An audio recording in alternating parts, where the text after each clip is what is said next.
Hey YouTube, welcome to Viking Preparedness. I'm Pastor Joe Fox. Have you ever heard that old saying that after 3 days both fish and company stink?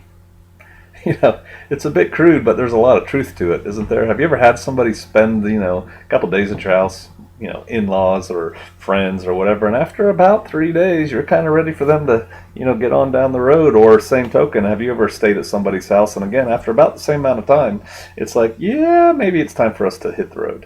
Why is that? Because it is generally true.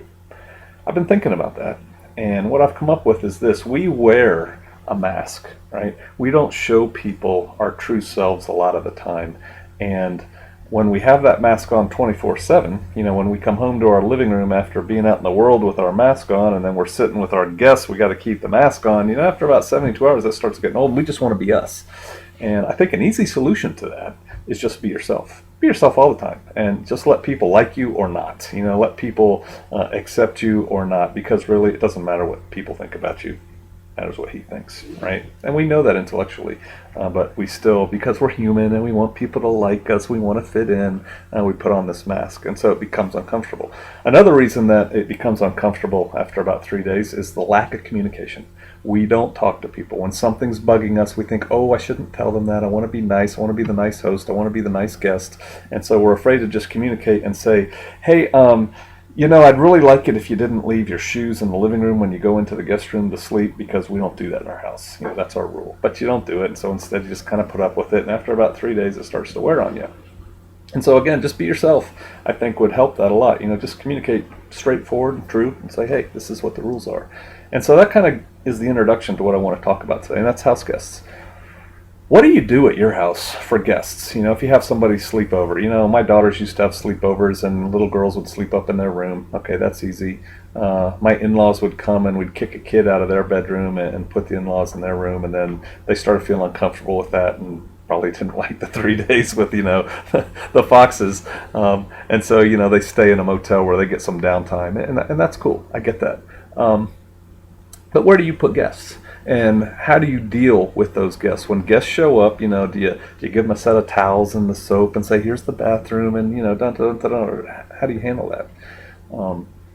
Think about that. Because after Katrina, some people had some significant house guests. They had more house guests than they had ever planned on having in their house. They had house guests staying for a lot longer than they had ever planned on having house guests. And they did it for all the right reasons. They were taking care of family and friends who were displaced by the hurricane and what was happening. And so they had all these people show up at their house. And I read all the stuff on the internet. You probably did too. They ate them out of house and home. That their kids were brats and tore up the place, and some people didn't have a problem with it. But here's where I got to thinking. With the times that are coming ahead, there's a good chance that either you are going to be someone's house guest, or someone's are going to be house guest with you, meaning they're going to move into your house. For the saints out there, there's going to be a time of gathering here. I think we're already in it, quite frankly. But there's going to be a time when the saints start gathering, and you're going to have people at your house, or you're going to be a guest at someone else's house. Let's look at it from your perspective right now. Let's look at it. You're going to have guests. How many people could you keep in your house? How many house guests could you support in your house? I tell you, I think it's a lot more than most people think. When I was in the military, it's amazing where we could fit 12 guys to get out of the weather. It's like you just stack them like cordwood, feet, head, laying like that on a small space. You can put a lot of people. How many people could camp out in your living room? A lot, right? How many people could stay in a bedroom? We offered another family to move into our house. I have a fairly small house. I mean, it's not a huge house by any standards. And I have 3 bedrooms. They're large bedrooms compared to most bedrooms. But I offered a family, I said, hey, I tell you what, you guys can move into one of our bedrooms. We'll kick our daughters out of it. You can have one of our bathrooms. We'll share the kitchen and the living room. And we were doing that so we could consolidate funds for a project we have coming up. And but we were willing to do that. So we were willing to bring another whole family into our house. There are certain cultures, immigrants that come to our country, and they'll put a whole lot of people in one house. And so you can put a lot of people in a house. But how do you keep a number of people in your house from driving you crazy? The way you do it, I think, is like most things, plan for it now. Start taking steps now. How much toilet paper is X amount of people going to go through? right now you probably have a supply for your needs and for your family's needs, but do you have a supply for guests?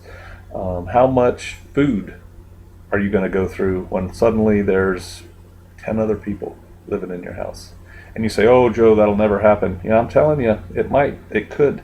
How many people could camp on your lawn? How many people could bring trailers or vans or tents and set them up and stay at your place? Because the gathering is happening. It's going on now, and I think it's gonna get bigger, if you will. It's gonna gain momentum. And even if you're not a saint, even if you're like, whatever, Pastor Joe, talk to me about preparedness. Hey, economic hard times, war, natural disasters, things like that, you could end up with a lot of people at your place. And so start thinking about that. Start thinking about the supplies you need to lay in. And then start thinking about this, an in-briefing. When people show up at your house, to avoid hurt feelings, to avoid miscommunication, you might want to develop a list now while you have time. You can drink your coffee, you can relax and think about it. You can kick it around with your significant other. But say, hey, here's the rules of the house. Dunk, dunk, dunk, dunk. I remember when my mother was alive, and she was starting to run out of money, and she was worried about where she was going to stay. I mean, she was worried to the point she was crying. And I told her, look, Mom, you can come move in with us. It's not a problem. If you want to do that, if it gets that bad, just move in with us, and we'll take care of you. And my brother said the same thing. She could move in with him. And so basically, my brother and I agreed we were going to take care of Mom if it came to that, and if she wanted it. But I told my mom, because at the time she smoked, you can't smoke in our house. I told her there were 2 rules. You can't smoke in our house, and you have to go to church. Okay? Because if you're in my house, you got to go to church with us. Those are my rules. She balked at those rules strongly. She's like, oh, no, no, no. Now, you know what? Later in life, and years later, after we had this conversation, she quit smoking and she came to Jesus. And she wouldn't have minded those rules at that point. But at the time, she's like, oh, no, I could never do that, obey those rules. Well, those were the rules. You should lay your rules out right up front. Now, you don't have to get nitpicky on your rules, but if there's some things that you want or you don't want in your house, lay them out there right away. And let the people know right up front. Welcome them. Something you might want to consider if people are moving in, especially if it's going to be long term, is assign chores. Give people chores, or write the list on your refrigerator and say, we're going to rotate these chores. And Aunt Sue, tomorrow is your day to clean the bathrooms. Uncle Bob, today's your day to take out the trash. And tell them that. Come up with that now. But you might want to come up with those things now. You could take this all the way out to, if times are hard enough, we're going to have security, 24/7. We're going to have some kind of roster, and dun. And so you can start thinking about those things too. And I'm telling you, good plans are developed in advance, and so you might want to spend some time doing that.